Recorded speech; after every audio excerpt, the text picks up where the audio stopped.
All right, I just got this part replaced. I just stuck this one on. This is a bellows for the EGR, between the EGR and the EGR actuator.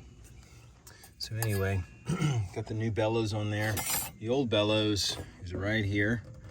You can see it's no good, had a hole in it. I tell you what, this machine had a terrible whistle to it, holler even. I thought my main pump was going out. Terrified me. I was really hoping that was not the case. Fortunately, it was not. So anyway, I ordered this part and got it here to me from Scania. I will tell you that always to order these parts directly from Scania. This is a Scania engine. They're really good engines, but this is a Doosan machine.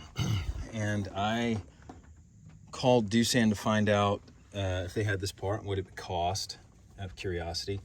And they wanted $700 and something for it, plus tax. That was going to be pretty expensive. I also wanted a new washer, or a new gasket to go back behind here. So, I mean, it would have been $800.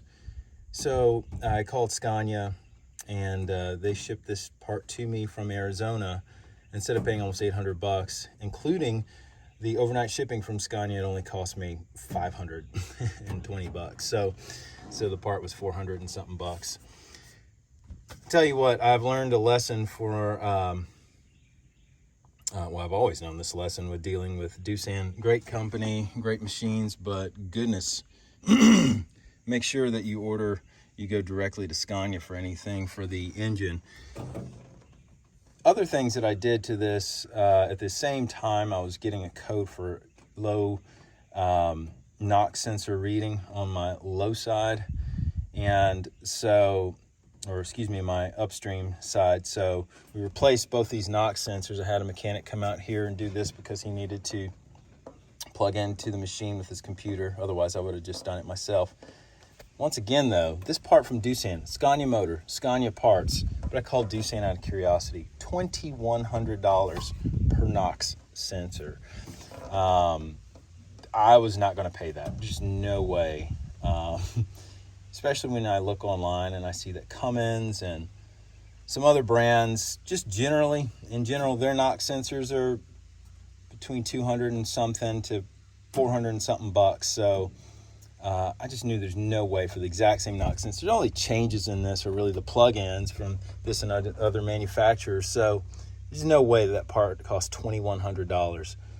I didn't even, Scania, their price on it was $1,400 and something bucks. So I didn't even go that route. I found these online. I mean, direct part. I mean, looked exactly the same. Part numbers looked the same, just didn't say Scania on it. For $224 per sensor, that's what I got. So went that direction, glad for it. Again, went ahead and had a Doosan Scania mechanic who I know put these on, and that was the way to go. So that's what we did for this, and glad we did it. So let me start this thing up. We'll test it out and make sure that this is all sealed up well. Turned out the gasket, I had redone this EGR cooler, cleaned it out and had it tested before, and but the gasket on the backside was on backwards, so it was blowing. I was getting some exhaust blow by there, and so it was nice to flip that around to the correct side. So this should all be right. I'm going to start it up, make sure that sound is gone, and we'll carry on. Also, that's nice. This is moving so much more easily. I don't know what was related to that problem. It was kind of hard to move, and when it's kind of hard to move, it means you need a new actuator. Anyway, some tinkering in here, maybe some spraying and some cleaning has made this move a lot more freely, so that's a good thing. So hopefully we're not going to be anywhere near needing a new actuator coming up. Let's start it up, see how it goes.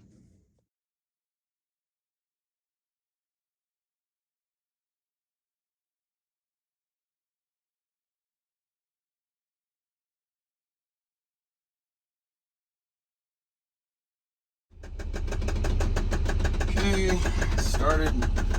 Give it a minute, and getting the thumbs up.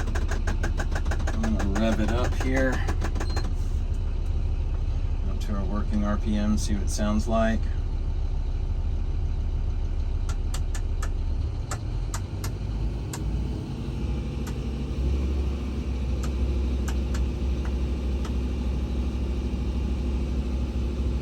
Sounds like it's pretty quiet. That's good. I sure don't hear it, so that's good. We got it sealed up tight, so that's a good thing. We've got no codes. System is clear. That's all good.